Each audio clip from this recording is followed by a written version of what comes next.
గుర్తింపు దక్కలేదు. అలాగే 5, 7, 8, 16, 17 లోక్సభలలోనూ 10% సూత్రాన్ని పాటించడంతో ప్రతిపక్ష నాయకుడిగా ఎవరు గుర్తింపు పొందలేకపోయారు. ఇటీవల పొరుగులో ఉన్న తెలుగు రాష్ట్రాల్లో 2021 ప్రతిపక్షంలో ఉండే అతిపెద్ద పార్టీ నాయకుడు ప్రతిపక్ష నాయకుడిగా సభాపతి గుర్తింపు ఇచ్చారు. కానీ కొద్ది నెలల తర్వాత 9/6/2019 తన సభలో ఆ ప్రతిపక్షానికి సంఖ్యాబలం 10% కంటే తగ్గిందన్న నిర్ధారణకు రాగానే సభాపతి ప్రతిపక్ష నాయకుని ఇచ్చిన గుర్తింపును ఉపసంహరించుకున్నారు. అలాగే 8వ లోక్సభలో తెలుగుదేశం పార్టీకి 10% సంఖ్యాబలం లేకపోయినా ఉపేంద్ర గారిని ప్రతిపక్ష నాయకుడిగా గుర్తింపు లభించిందన్న మాట కూడా అవాస్తవం. మనం మాట్లాడుతున్నాం టీవీలో ఉపేంద్ర గారికి ఇచ్చారు కదా మీరని. అది వాస్తవం కాదు. రికార్డ్ అంతా వెరిఫై చేయించాను. అది వాస్తవం కాదు. ఉపేంద్ర గారు ఆనాటి సభాపతి టీడీపీ గ్రూపు నాయకుడికి మాత్రమే నిర్ణయించారు. దాన్ని ఇతను ఇష్టం వచ్చినట్టుగా అవాస్తవాలు మాట్లాడే పరిస్థితికి వచ్చింది. ఈ వాస్తవాలను సాంప్రదాయాలను దృష్టిలో ఉంచుకుంటే 175 మంది సభ్యులున్న నేటి ఆంధ్రప్రదేశ్ శాసనసభ అతిపెద్ద ప్రతిపక్ష పార్టీకి కనీసం 18 మంది సభ్యులుంటే తప్ప ప్రతిపక్ష నాయకుడి హోదా రాదని అందరికీ అర్థమవుతుంది.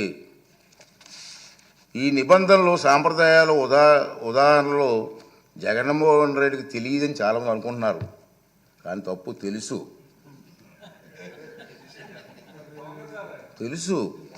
ఎందుకంటే 2019 జూన్ 13న ముఖ్యమంత్రి హోదాలో ఆయన ఇదే సభలో ప్రసంగిస్తూ చెప్పిన మాటలు మనందరం గుర్తు చేసుకోవాల్సిన అవసరం ఉంది.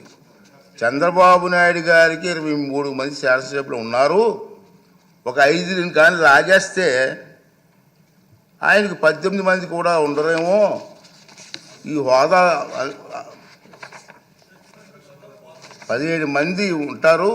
అప్పుడు ఆయన ప్రతిపక్ష నాయకుడు స్టేటస్ కూడా ఉండదని చెప్పి ఇదే జగన్మోహన్ రెడ్డి గారు ఈ హౌస్లో మాట్లాడిన సంగతి ఈ అందరికీ తెలుసు. మరి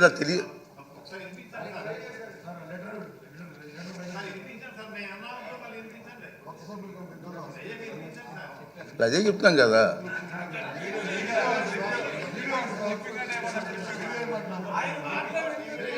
ఆయన మాటలు వినిపించాలా? అయితే మరి రికార్డు చేయాలి. మరి వినిపిద్దాం.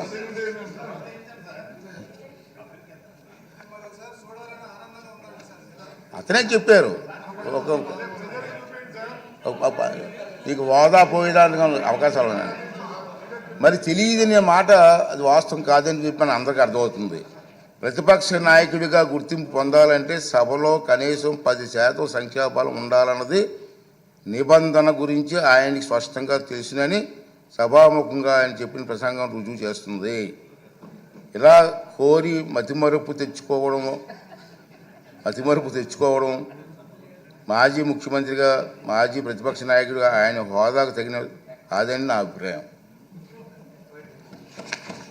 రాజ్యాంగం సభా నిబంధనల ప్రకారంగా స్పీకర్కు దురుద్దేశాలు ఆపాదించడం సభా హక్కుల ఉల్లంఘన కిందకు వస్తుందని మీ అందరికీ తెలుసు.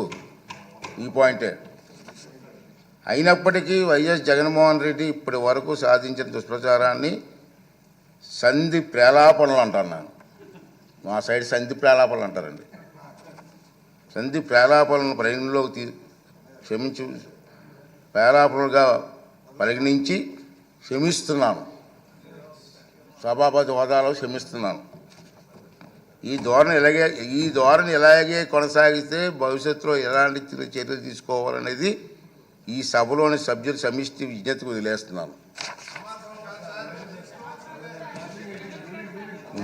రూలింగ్ అవునండి. మీరు సభాపతి చేశారు కదా. ఈ సందర్భంగా మహానుభావుడు శ్రీ నందమూరి తారక రామారావు గారి ప్రజాసేవలో ఉన్నవారికి చెప్పిన తారక మంత్రం గుర్తు చేసుకుందాం. తారక మంత్రం సార్. ప్రజలే దేవుళ్ళు, సమాజమే దేవాలయం. ఈ